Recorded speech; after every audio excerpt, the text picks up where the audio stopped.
navy blue of Victoria. Uses his feet and goes again through mid-wicket. That's an even better shot from the Victorian captain. Swept away very nicely by Nicole Bolton for four. Oh, he's been given! That is 50. The man from Northcote. And welcome to the latest edition of the Vic State Cricket Podcast. I'm Adam White, and we are on the eve of the Marsh Sheffield Shield season. So we thought what we would do is get a bit of a season preview with one of the stars of Victoria, Todd Murphy. Todd, welcome. Whitey, thanks for having me. Are you ready for the new Shield season? Yeah, definitely ready and super excited. I think it's going to be a great season ahead, so everyone's looking forward to it. There's so much to discuss with you. We've got the Ashes to talk about, obviously the previewing Victoria's season. But firstly, before anything else, how's the body feeling after what hasn't really been an off-season for you? No, it's been a bit different this year, I suppose. You get quite used to coming into the squad early days that you have your season and then you're able to switch off for a couple of months and rest, relax and go again. But yeah, I suppose over the last 6 months I haven't had a chance to do that, which is awesome because it means you're playing cricket. So I've probably learnt to manage my body a bit better and understand what I need to do and what I don't need to do on a day-to-day basis to make sure that I can get through things. So, yeah, body's feeling good now and I'm ready to attack the season. Did you have any time off at all post the Ashes? Yeah, I got a little bit of time off post-Ashes, snuck to Spain for a few nights, which was nice to see some sun. And then when I got back here, took it easy for a week or two before joining back in with the boys when they got back from Darwin. So it actually worked out really well. Before we talk about Victoria, we may as well talk about the Australian experience for you with the Ashes. Firstly, going over there, did you have any thought at all that you would play a match? No, not at all. I was just super excited to, I suppose, be a part of the series in whatever role that was going to be, and I certainly didn't expect it to be as a player. Obviously, going over there, you have to make sure you're ready to go. But I knew, and the communication was really clear, that the reason I was over there was as backup for Nathan. It was extremely unlikely that they'd ever play two spinners in those conditions. So, and Nate's been so durable across, I suppose, the last 10, 12 years that, it probably didn't creep into my mind that I would be a chance of playing any Ashes cricket. But, I just wanted to go over there and immerse myself in it and try and just get the most out of it as I could from a learning point of view. But, yeah, it exceeded all my expectations of what happened. Yeah, absolutely. So going over there as a backup player or as a support player, is your volumes any different in the bowling you're doing, the fitness you're doing compared to if you are actually playing or setting up to play? Scott Boland's a good example where he was never going to play all the test matches, but he was going to play some of them. So is everyone on a different program, or how does it work? Yeah, I think pretty much, because as a person that's not playing in the games, you got to try and get as much workload as you can in in the lead up to games where you got the main training sessions and that, and you probably happen to bowl more than the guys that are playing. And then as the game goes, you just top up when you need to. But it probably means there's a few more heavier training days for the blokes that aren't playing, just to make sure that they are ready to go if something does happen. And then I think as the series goes on, bowlers in particular will taper off and bowl less and less in the training sessions between games. So it's a bit of a different balance, and it's one that I suppose you learn as you go and you adapt to, but you want to make sure you're ready to go. I'll insert myself into the conversation here. We were both at Lord's as spectators, essentially.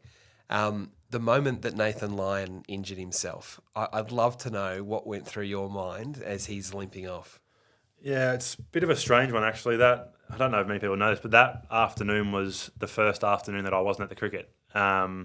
I got given the afternoon off, so my partner was over there, and we were both at the borough markets, just enjoying a little bit of tourist stuff. And then, my phone went off, and seeing what had happened, and it's obviously hard to judge the severity of it when you're not there, but it was pretty clear from, I suppose, the messages that I got straight away that the impact was pretty severe for Nathan. You could tell by watching the vision how distressed he was, and I think he knew within himself that it was quite a significant injury. Pretty much straight away, as soon as I found out, your mind races straight to what that can mean for you, and what the following weeks, I suppose, might play out to be. So are you, in that moment when you're getting these messages, or even then when you get back to the team hotel, is it did your mind just start racing? Do you get nervous and all these sorts of things? As you said, you're going over there not necessarily expecting to play,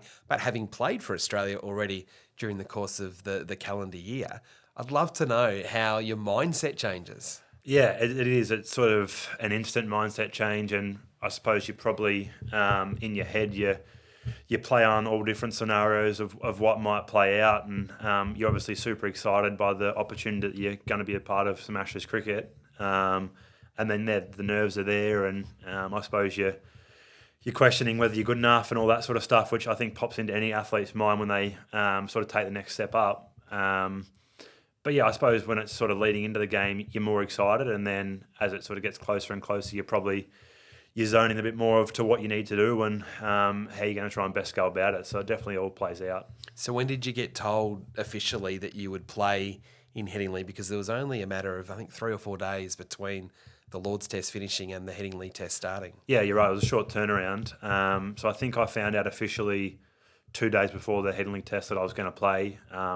Sort of the conversation from as soon as Gaz went down was that that's how it was looking. But, until it gets confirmed, you're never quite 100% sure. So, yeah, found out officially 2 nights before the game, which was probably good just so I could be comfortable with the fact that, I was definitely going to play and I could prepare that way. And I suppose you're not sort of questioning what might not happen, and you can sort of get your head around that. So, yeah, it was obviously great news to receive. The difference between bowling with a kookaburra ball to bowling with the Dukes, different conditions. You'd never been to England before, let alone played a game of cricket in England before. These are all the thoughts that are going through your head. Did it play out the way you thought it would when you initially got that ball on the first day or the second day? First day or second day? No, it was the second day we batted first. So the first session of the second day. It's an interesting one because I think being able to watch the first 2 tests, I probably got a better understanding of sort of the pace of play that England were playing at, and how, I suppose, from a spinning point of view that they were trying to go about it. So I think I understood that when I did get the opportunity to bowl, that the pressure was going to be on me and they were going to try and attack me pretty hard, which was exciting because it brought me into the game, but then it's also, there's a risk of going for runs. So it's sort of a balance of being excited, but then also not wanting to, I suppose, let everyone else down. One of the things, the key characteristics to your cricket has been your ability to tie batsmen down, particularly domestic cricket.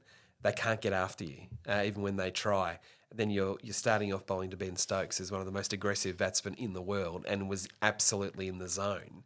Is that an intimidating thought when you're at the top of your mark to bowl to him? Usually the intimidating thought is when you're facing Mark Wood, which you also did. So it was a very different set of circumstances. Yeah, 100%.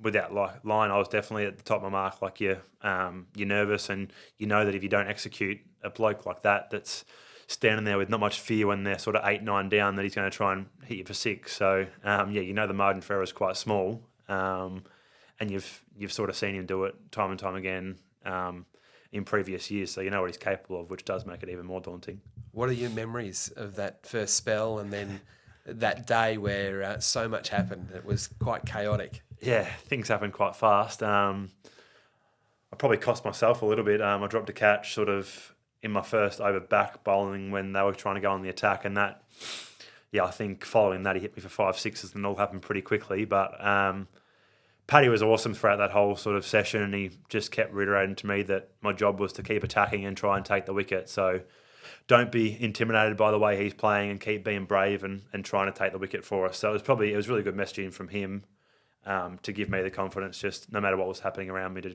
keep believing that I could take the wicket. Does anything change bowling, whether you're bowling for St Kilda, whether you're bowling for Victoria, or bowling for Australia in a really crucial Ashes test against one of the best players in the world? Do the fundamentals stay the same? Does your mindset stay the same? I suppose in the perfect world you'd hope to say yes, but I think with just the added hype and what's happening around you, it's hard to try and keep everything as level as what you can on a normal Saturday with St Kilda. So I think you got to try and as quickly as you can bring yourself back down to the clear thoughts and understanding what you're trying to execute. But when things are happening so fast around you, it can be challenging to bring yourself back to that. What did you learn?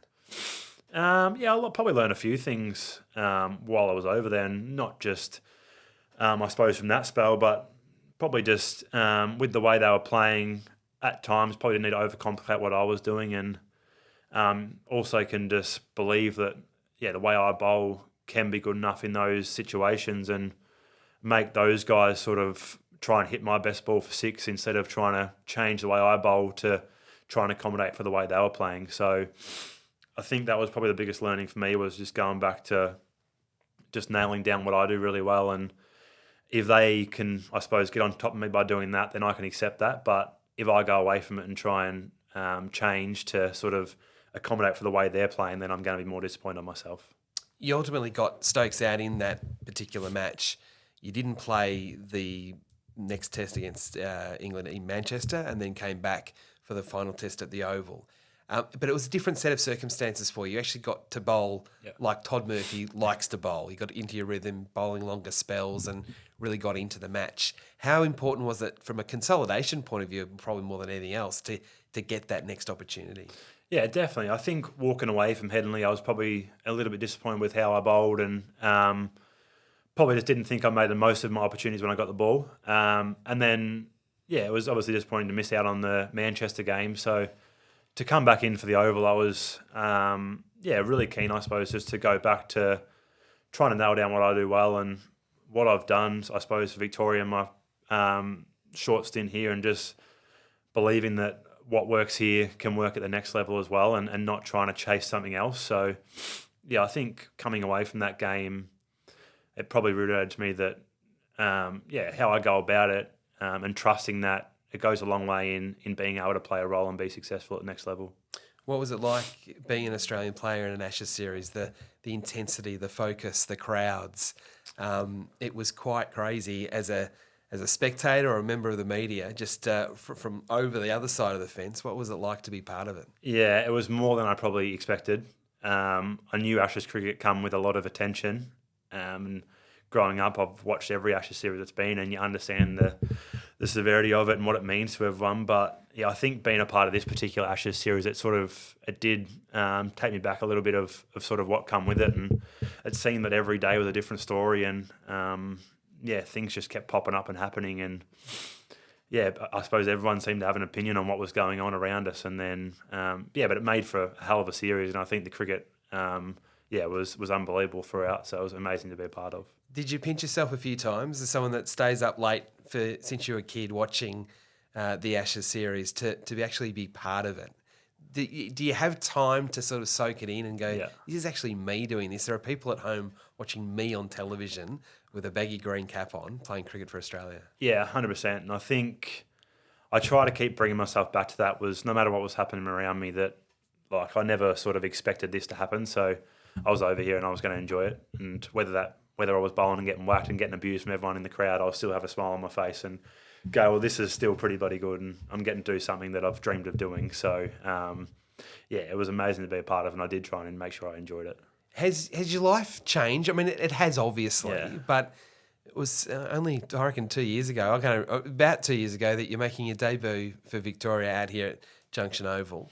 And now all of a sudden, within the space of, as we're talking now, what's late September, go back 6 months ago, you've played in an Indian Test series, you've bowled to Virat Kohli, you've bowled to Rohit Sharma, you've bowled to Ben Stokes, some of the best players in the world, and you're part of the Australian Test cricket team. I can't imagine what a whirlwind 6 months it's been for you.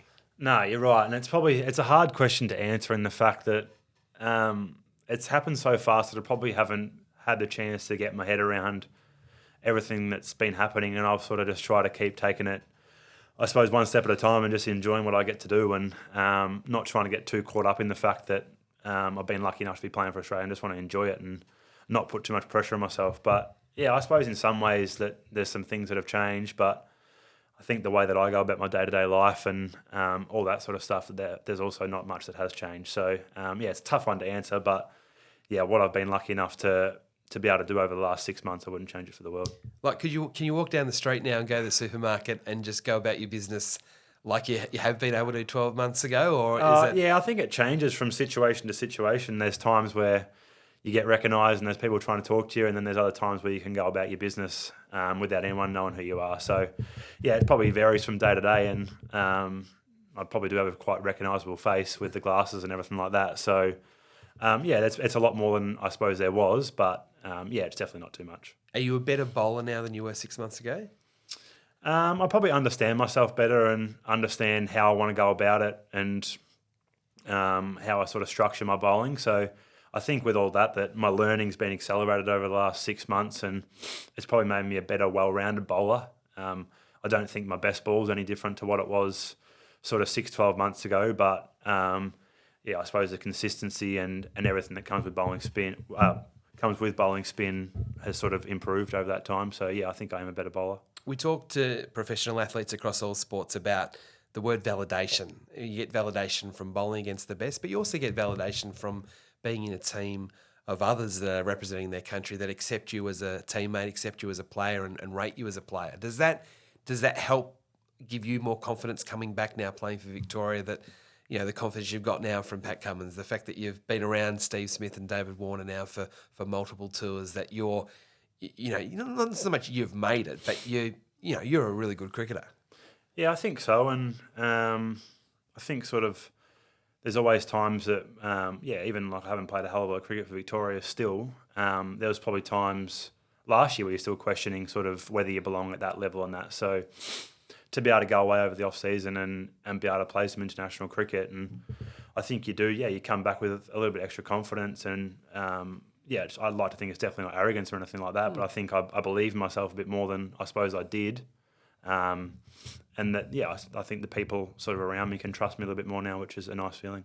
Because the reason I wanted to ask that question is we sort of progressed the conversation into the Victorian season coming up. Without John Holland, you've gone from being someone that's almost, you have been the understudy to John, to playing for Australia, to coming back and almost leading the attack with Scott Boland. That's a big responsibility, but you've got that validation that you are now the man.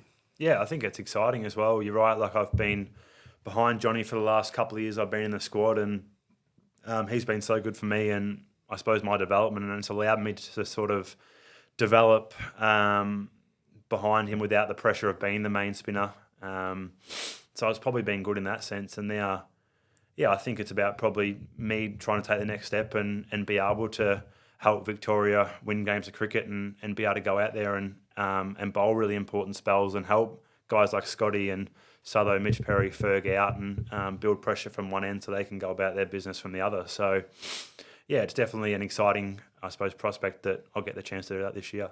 So what are your individual challenges? Before we talk about team-orientated challenges, aims or aspirations around the fact you come back, there's a massive block of Shield games you're about to embark on. The likelihood is that Nathan Lyon will be back playing cricket for Australia, so that you sort of then go back into the sort of the box seat for. I know you like your horse racing. So how do you approach that? Do you have to come up with your own little challenges to sort of tick off? I think I'm really excited by the opportunity to play a block of Shield cricket.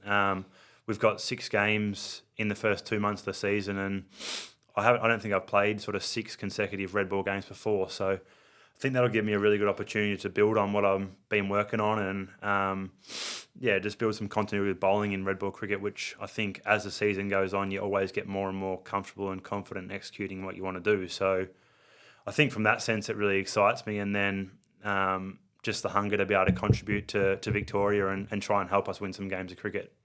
And you're batting because you did hit Mark Wood for multiple sixes. So sort of obviously you've been talking to the captain and the coach about pushing up the order a little bit.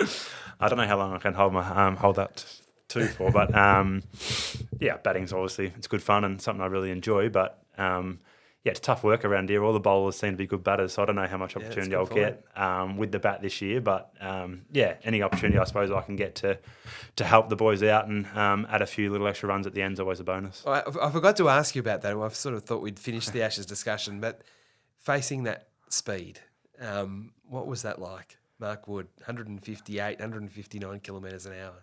Yeah, your beans are running. I think at Headingley that was definitely the fastest I've ever faced, and he was charging in with the whole crowd behind him, and he was fired up, and it was bloody quick. So I suppose the adrenaline's going, and you're pumped to be out there, and you just try and get in the contest as quick as you can. But it was good fun. I suppose trying to be out there and see if I could get through it, and it was really enjoyable. Have you got time to think at that speed, or is it just totally on instinct? Yeah, I think you probably. I don't try and overthink my batting as it is, so I'm just going out there and trying to see the ball and hit the ball without complicating it too much. So it probably, the way like I think about it, probably helps it with it being a bit quicker. You don't have to try and think too much about it. You do just react. It's amazing to see that sort of that speed of bowling.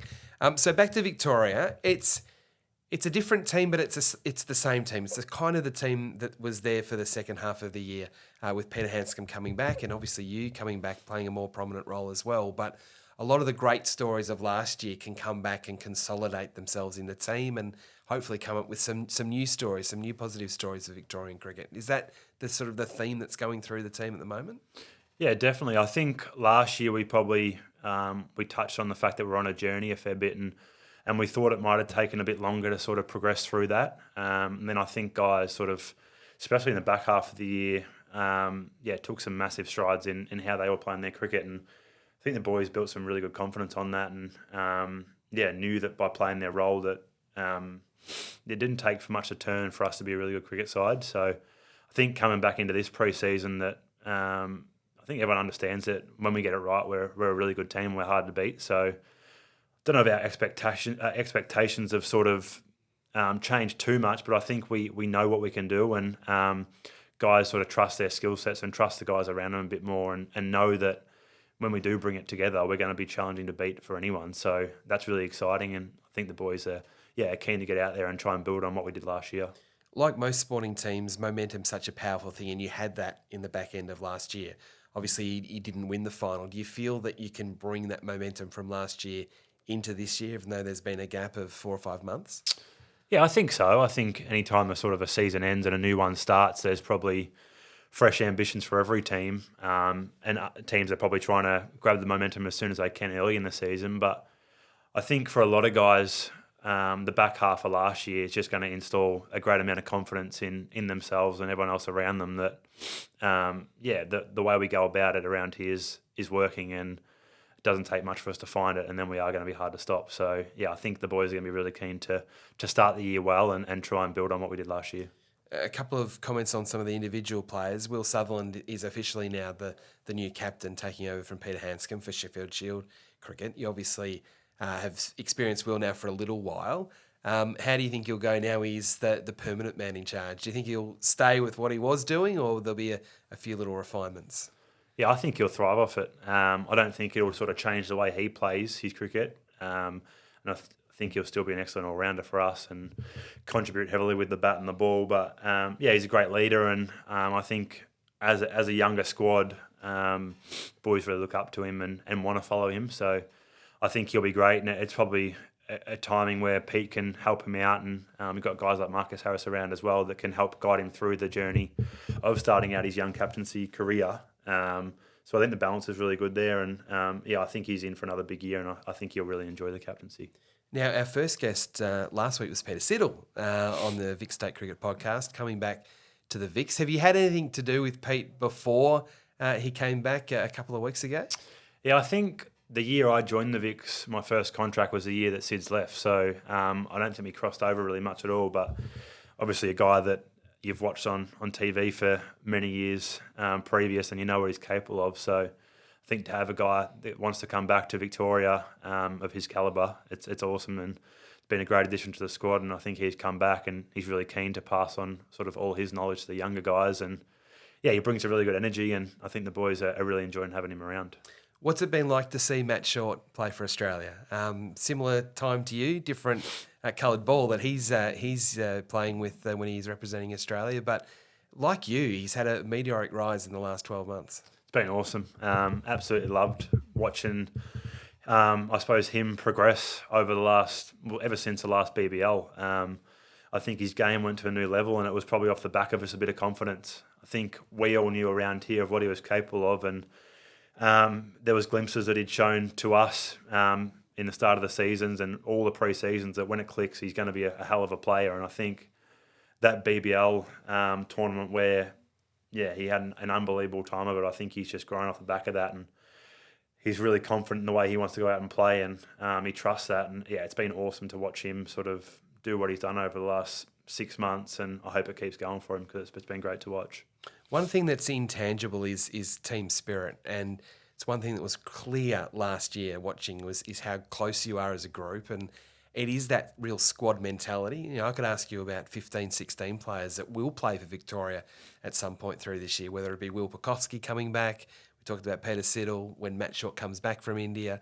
And then the bowlers, there's 7 or 8 that could play at any time. How do you keep that positivity in the group when there's only 11 that can play, but there's so many options for you? Yeah, I think there's definitely going to be times where guys are going to be disappointed not to be playing at any given time, but I think that's also what leads to a really healthy squad, and you got competition for spots, and you got guys that are hungry to play, and when they come in, they're hungry to make sure they grab their opportunity. So I think we've got a really good culture around that everyone, I suppose, drives each other to get better, because you know that you've got guys that are trying to chase your spot and guys that are going to try and perform to come in. So, and I think everyone's comfortable enough with the way they go about their cricket around here that, yes, you're challenging another guy for their spot, but you also really admire what they do, and you want to work together to try and help each other out. You had a couple of one-day matches at Junction Oval before the start of the Shield season, so the season is officially underway. But you mentioned it before, a block of 6 Shield games. It's a tough start, Western Australia away and then Queensland up in Mackay. But is it also important to have that volume of cricket at the start of the summer to set your foundation for what could potentially be more games for Australia in the short term? Yeah, definitely. I think it's always great to have a block pre-BBL where you can really be able to build into the season. Sometimes it can feel like it's quite a stop-start, but to have, I think, the block of 6 games, it sets everyone else up really nicely, and guys, can really build on some form if they get into it and have a really, really good block. So, yeah, you mentioned we got WA and Queensland to start the year, so I think we've got a pretty good guide of where we're at pretty early on. So, yeah, it's exciting. Well, I'll tell you what was exciting, watching you play in the Ashes. It was an absolute joy for me as a Victorian cricket fan. I know it was for you and for your family as well. A really proud moment. Congratulations on what you did, representing Victoria, of course, not just Australia. But all the best for the upcoming season. To have you as our number 1 spinner now, I'm sure everyone in Victorian cricket's going to be really excited about what you can do this year. Thanks, Whitey. Todd Murphy joining us on the Vic State Cricket Podcast. A bit of a preview to the season ahead. And isn't it great to have Sheffield Shield cricket back for another season? We'll catch you again next week.